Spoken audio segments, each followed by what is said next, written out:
was able to walk for 30 minutes this morning. And plain walking lang. So I didn't join the marathon. Hindi ako nag-lift ng weights. Just plain walking. And according to science, if I do this 5 times a week, it will make me a healthier person. Sabi ng iba, you need to be a gym rat, spending 2 to 3 hours in the gym para maging healthy. Kailangan magkaroon ka ng maghapon na exercise most days of the week para maging healthy. Mas maraming exercise, mas healthy. But research says otherwise. Iba ang sinasabi. Kailangan mo lang ng just enough minutes of exercise per day and per week para magkaroon ng malaking impact with your health. And ito yung tinatawag nating 150-minute rule of exercise. And let me break it down for you. So, sa topic natin, how much exercise is enough? Dr. J po, isang internist and cardiologist. Video number 24 para sa ating 365 Journey to Health.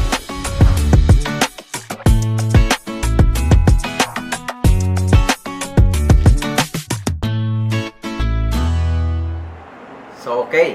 Simulan natin to, ano? Start muna tayo sa mga guidelines na tinatawag natin. Ano ba ang nasusulat? Anong nababasa? Ayon sa WHO, meron din ang American Heart Association, meron din ang US Department of Health, at meron din yung DOH sa Pilipinas. Isa lang ang sinasabi nila. Pare-pareha sila ng sinasabi na 150-minute rule. So, ibig sabihin, sa mga edad na 18 to 64, so kasama niya din yung yung mga young adult and senior kasi hanggang 64 years old. Ang kailangan natin, option 1 is moderate exercise. So yung moderate exercise na yan is 150 minutes per week. So kung i-add mo yon, i-aayusin mo, that is equivalent to 2.5 hours. 2.5 hours of moderate exercise sa isang linggo. Or 30 minutes in 5 days. So, bigyan mo lang siya ng 30 minutos 5 beses sa isang linggo. That is, yan ang nasa guidelines. Example, yung brisk walking, yung paglalakad ninyo sa village, yung pagpunta ninyo sa isang kanto, diba? Yung recreational swimming, pwede rin yan. Yung mahilig magbisikleta for 30 minutes, yan, pwede yan for 5 times a week. Dancing, yung Zumba time. May patient ako, ang Zumba niya, 1 oras na Zumba 3 times a week. Diba? Gardening, yung mga mahilig sa mga halaman. And playing with kids, yung mga may anak pa na maliliit, yan, pwede yan. Kasama yan sa vigorous, sa moderate intensity exercise. So, paano mo masasabihin kung moderate? Paano malaman kung moderate o si vigorous na yung exercise? Kapag nag-exercise ka at nakakapagsalita ka pa ng tuloy-tuloy, moderate na yan. Okay? Moderate yan. Kaya mo pa magsalita. And then, ramdam mo na mabilis na yung heartbeat mo at mainit na yung katawan mo, lumalabas na yung pawis. So, yan ang moderate. So, pasok yan. Ang isa namang option, yung option 2 is vigorous. So, mas high intensity. 75 minutes. Kung 150 lang yung moderate, 75 minutes naman yung vigorous. So, 1.25 hours. Minati siya. Kalahati. So, ibig sabihin yan, hanggang 20 minutes yan, 4 to 5 times a week din. Ito yung mga nag-jogging na medyo mabilis. Okay? Nagmamarathon. Ganyan. Yung nagsiswimming ng mahaba, parang Olympic size. Biking na medyo may kabilisan. Okay? Hindi lang parang bike na nasa CCP complex nung araw. Kayo ba naabutan ba ninyo yon na ang CCP complex po, yung Cultural Center of the Philippines, hanggang folk arts theater, hanggang Philippine Plaza hanggang hanggang PICC, puro rentahan ng bike yan. So, iikot ka dyan. Pawis na pawis ka. So, biking. Basketball is vigorous. Okay? Tennis. Yung jumping rope na ginagawa ninyo. Kita nyo yung bilis ng jumping rope ni Pacman. Vigorous pala yun. No? So, paano masabing kung vigorous? Pag hindi ka na makapagsalita ng tuloy-tuloy, ng complete sentence, hindi ka na makapagkwento habang ginagawa mo yan, vigorous na yon. And then, mabilis na yung heartbeat. Tsaka, hindi lang malabas ng pawis. Tumatagaktak yung pawis. Diba? Talagang basang-basa ng pawis. So, ito yung moderate and vigorous. So, ang option 3 naman is combination. May MWF ka na moderate and TTH na resistance training. Ito naman yung yung lifting weights. So, may ganyang klaseng combination. Plus, kailangan mo ng 2 days na muscle training, resistance training. So, kung MWF ka na nagmo-moderate or vigorous, meron kang 2 days na intensity naman na strengthening activities. Ito yung mga push-up.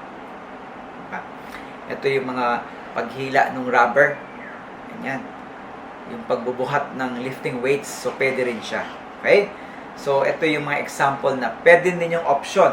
Pero, ang total pa rin yan is 150 minutes in 1 week.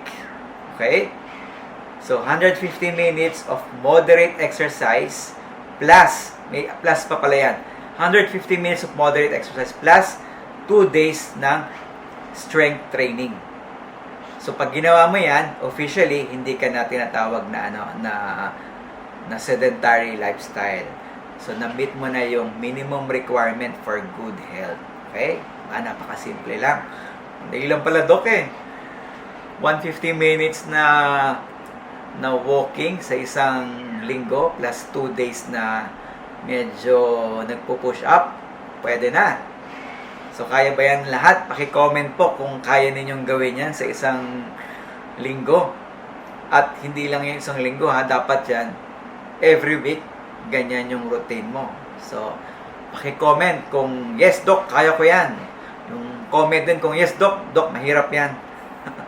So, bakit 150 minutes ang question ng iba? Bakit hindi 200? Bakit hindi 50 minutes lang, Doc? Masyado naman yan. Inaantok pa ako sa umaga. Bakit 150 minutes? Actually, may data talaga niyan and may science and research na ginawa about that. And lumabas din yan sa Lancet in 2012 with 400,000 population. Finalo up nila ito for 8 years. Imagine, 8 years they followed it up. Ang sabi rito, summary na lang, pag 0, so sedentary lifestyle, so nandun yung baseline risk. But, if you will add 15 minutes per day, that is 90 minutes per week, malulower yung risk mo for death by 14% and madagdagdagan ka ng 3 years sa life expectancy. Pahaba ng buhay. Ano lang yun 15 minutes per day. So, 90 minutes per week. And then, may set of population naman, 30 minutes naman per day. Equivalent of 150 minutes per week. And, yung risk for death is lower by 20 to 30%. So, mas bumaba yung risk for death. And, nadagdagan ng 4 to 5 years yung life expectancy. So, humaba ang buhay ng 5 taon. Imagine mo, maglalakad ka lang haba ng 5 taon. Maglakad na tayong lahat, di ba? Lakarin na natin ang lakarin kung anong gusto nating puntahan. And, ito yung sweet spot. Yung sweet spot is pag 45 to 60 minutes per day and ang total niyan is 300 minutes na. It lowers the risk for death by 30 to 40%. And yung iba pang benefit at a slower rate. So, pag more than 60 minutes, stable na siya. Ibig sabihin, pag nag-exercise ka ng mas mahaba, wala nang added benefit.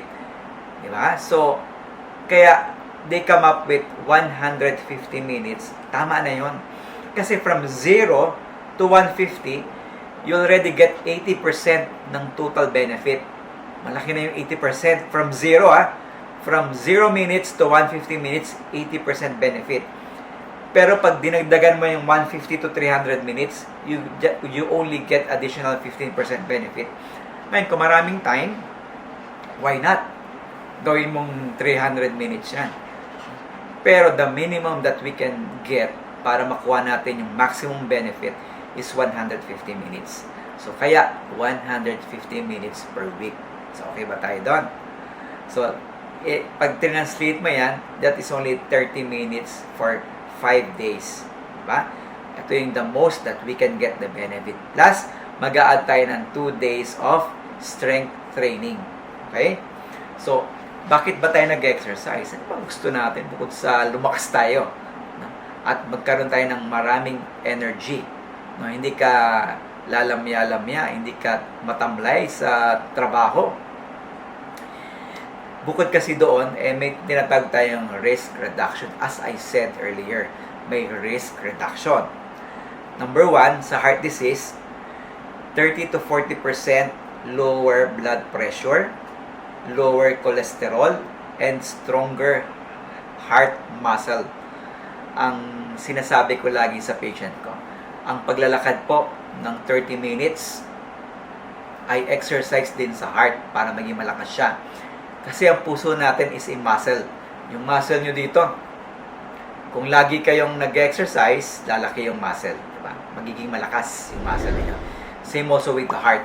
Kung kayo nagwo-walk, magiging stronger yung muscle ng heart ninyo. Hindi basta-basta mahina. Okay? Second, diabetes. Which is, sabi natin sa previous vlog, balikan niyo yung vlog natin ng sugar. 7 million Filipinos have diabetes or may problema sa sugar. And it will lower by 30 to 35%. In fact, pwede niyang umangat ito ng 30 to 50%. So, better insulin sensitivity and better blood sugar control. Kaya yung mga matataas yung sugar na, Dok, laging mataas, hindi na bumababa. Hindi naman ako kumakain ng madami. Iniinom ko naman yung gamot ko. Bakit mataas pa rin yung sugar ko? Ito yung sagot. 150 minutes of walking every week. Okay? Stroke. It will decrease stroke by 25 to 30%. So, mas maganda kasi yung blood pressure control and blood flow kapag kayo ay may regular 150 minute of exercise. But wait, there's more. Hindi lang po puso, hindi lang stroke, hindi lang diabetes ang pinag-uusapan natin pagdating sa exercise. Cancer. It will lower the risk of having certain cancers by 25 to 30%. So, it covers yung colon, breast, tsaka lung cancer. So, exercise will reduce inflammation and will boost yung immune system ninyo. So, ganyan pala, no? Ngayon, now you know, naintindihan ko na, Doc. Kahit ako, naintindihan. Habang nire-lecture, binabanggit ko sa inyo, ako rin nagkakaroon ng ng urge para gawin ko ito araw-araw, di ba? And depression and anxiety will also be reduced by 30 to 40%. So yung anxiety mo na nag-iisip ka, nagiging paranoid ka na, and then masyado ka nang malungkot, di ba? So mababawasan yan by almost half because may mga endorphins, mga happy hormones na nare-release. Okay? Gaganda pa yung sleep. Isipin mo, gaganda yung tulog. Yung maraming pasyente tayo nahihirapan matulog, mahirapang yung himbing di nila makuha, no? And babawasan niya yung stress hormones ninyo. And sa mga may edad naman, dementia and Alzheimer's can be decreased by 30%. O, di ba? Sayang. May stimulate yung growth of new brain cells.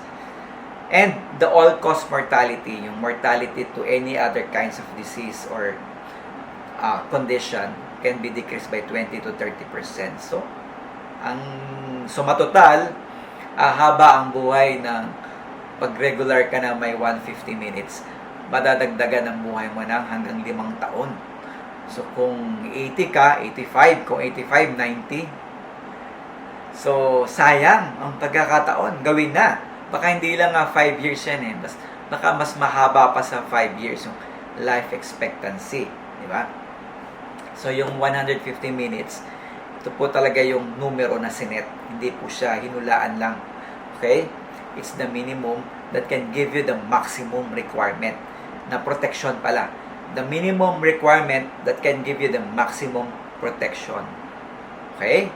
Pag less than 50 minutes, 150, pwede ba yun, Doc? Pag 100 minutes lang. So, pwede naman, mababawasan lang yung benefit. Di ba? Mababawasan lang yung benefit. Ngayon, reality check tayo. So, ilan sa inyo ang ginagawa yan daily? Paki-comment nga dyan. O pakitaas ang baka kamay habang nanonood kayo ng video. No? Okay, 150 minutes. Reasonable naman, di ba? Reasonable. Pero, hindi siya ganun kadali. Kasi you need to develop a habit. Kailangan ma-develop mo, magawa mo siya daily. Mahirap siya. Mahirap siya. Minsan, nagagawa mo siya, and then after a month, after 2 weeks, stop na naman.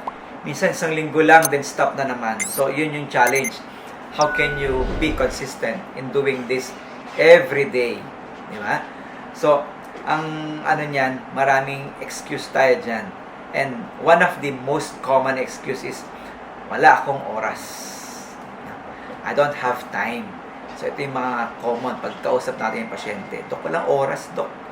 Masyadong busy. Maraming ginagawa.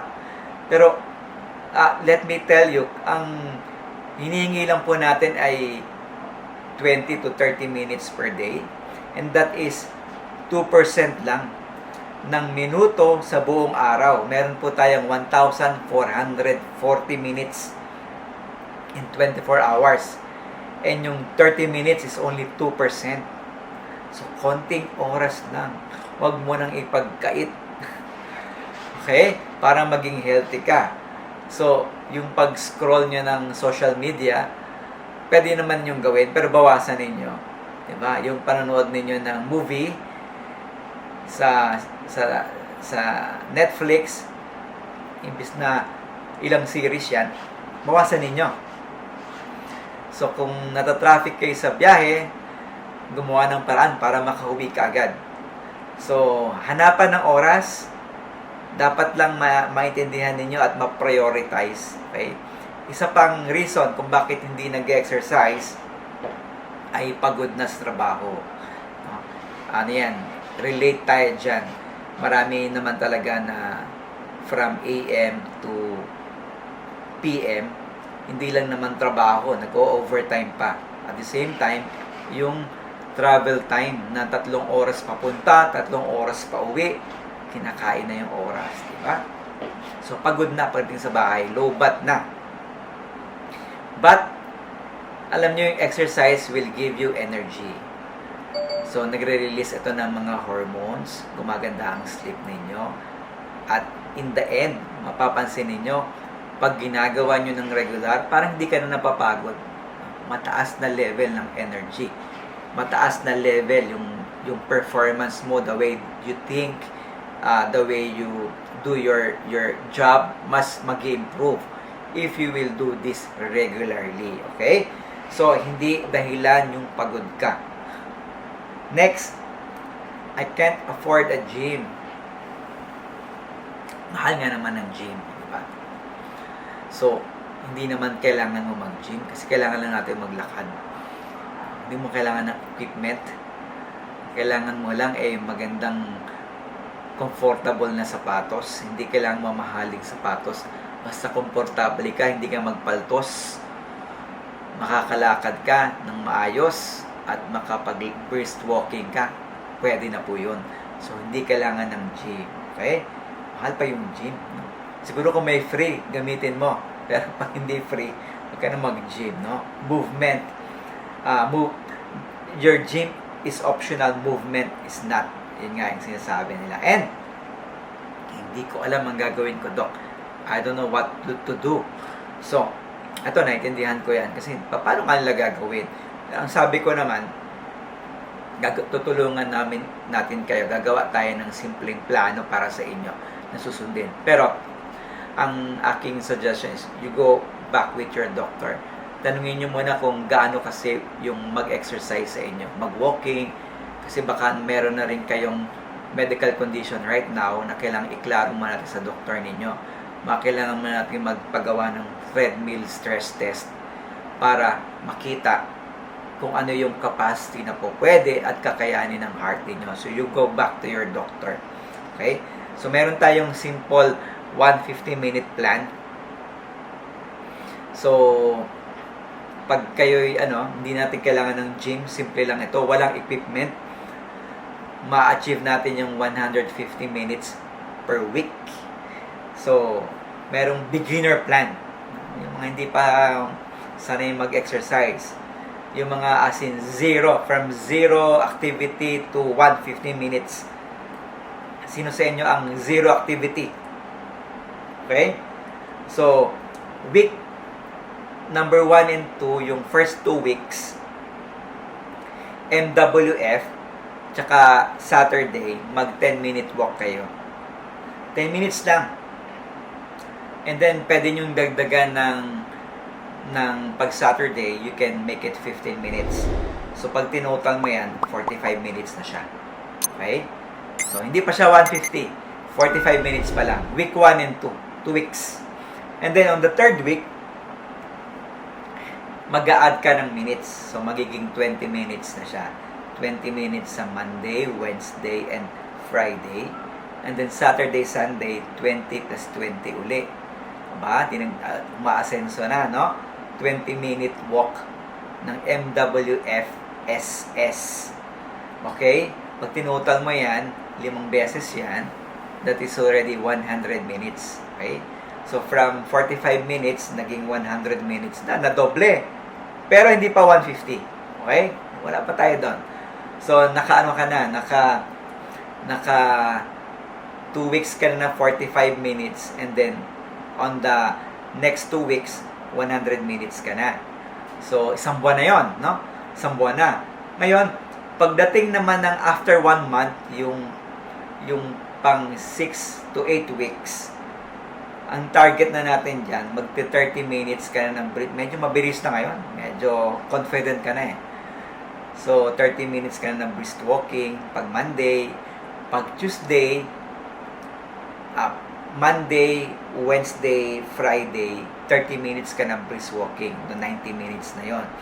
And then sabi natin, magto 2 days ka na resistance, yung muscle strength. So, Tuesday, pwede kang mag-bodyweight exercise ng 15 minutes. And then, Thursday, another 15-minute bodyweight exercise. Then, Saturday, 30-minute na pwedeng bisikleta, pwedeng basketball, pwedeng 30-minute walk. So, pag tinotal mo yan, 150 minutes ka na. Diba? And then, yung Sunday, pahinga na yan. So, yung 150 minutes mo, na-achieve mo na after 1 month. Plus, may 2 days ka na exercise, muscle strength exercises. So, mamimit mo na yung 150 minutes. Kapag ganyan ang ginawa natin, makukuha na natin yung benefits, health benefits, pagpapaba ng blood pressure, malolower yung risk for stroke and heart attack, and then yung improve sa memory, gaganda yung mood ninyo, yung mawawala ang depression, gaganda ang mood, so mas sisigla kayo, so magiging healthy at madadagdagan ka ng 5 years sa life expectancy. So ayaw mo pa noon, wala kang masyadong ginastos, di ba? Just using your time. So yung key principles dito, how can you be consistent? Madali siyang gawin in the first week. Baka nga kaya mo pa hanggang second week. Ang next question, masusustain mo ba siya sa third week, fourth week, hanggang mga susunod na linggo? So, yan yung ang gagawin natin yan para maging consistent ka, is talagang ipa-plot mo siya. Kung may application kaya sa watch or sa cellphone ninyo, gumamit kayo ng application. No? Marami pong ganyang application. You just Google it. Then make it enjoyable. Dapat masaya. Hindi naman yung paglakad mo nakasimangot ka. Parang Biyernes Santo palagi pag nagwo-walking. Dahil hindi ko naman ito gusto Sinabi lang ni Dr. J haba ang buhay ko. Pero nakasimangot. No? And number 3 way is stack it with your daily habits. Kung yung pagwo-walk gusto mo may hawak ka ng mainit na kape. Diba? O kaya after yung coffee mo sa morning, magwo-walk ka na. So, idikit mo siya sa activity mo. Yung pwede rin yung kung ikaw ay nag-work sa office, yung lunch mo, kailangan mo maglakad ng 15 minutes papunta, pabalik. Maganda rin yun, di ba? After dinner, pwede rin. Ginagawa ko yan before when every 7:30 to 8, we walk sa evening with the kids. We do it before. No? Malalaki na yung mga anak ko po mga doktor na rin. So, hindi mo na ma-invite mag-walk sa gabi. Aso na lang yung kasama mo ngayon, no? Mag-walk. So, yun yung count everyday activities and track your progress. Sabi ko nga may mga applications po, no? So, on a personal note, what I do and ang gusto ko talaga ma-maintain is yung 200 to 250 minutes per week. So, definitely, you get the maximum benefit. Kung 80 plus 15, 80 plus 15, that is 95%. So, nasa maximum ka na ng benefit ng exercise with your body. So, Monday, Wednesday, Friday, you go for 15-minute cardio. Then, Tuesday, either you bike, yung brisk walking, and then Tuesday, Thursday, 30 minutes of small muscle training exercises. Then Saturday, another bike, another walk, di ba? Or kung medyo pwedeng maglaro ng basketball, pero pwedeng isingit, no? So, and then pag Sunday, rest day. So, ngayon lang tayo medyo nag-cycling uli, no? So, that is 225 minutes per week of cardio and 2 days of strength exercises. So, hindi siya perfect, pero kailangan natin maging consistent. So, kayo ba? Willing ba kayo na maging consistent? Willing ba kayo na i-take yung challenge sa 150-minute rule of exercise per week? So, samahan ninyo ako, no? Gawin natin advocacy para maging healthy tayo. So, mahirap man siya, but we need to do this para yung health natin ay mas maging maganda. So, I hope may nakuha na naman kayong tip, mga health awareness tips galing kay Dr. J. And kung may tanong medical o may nararamdaman, ang tanong ng bayan, what to do? Dr. J. Tara, tayo.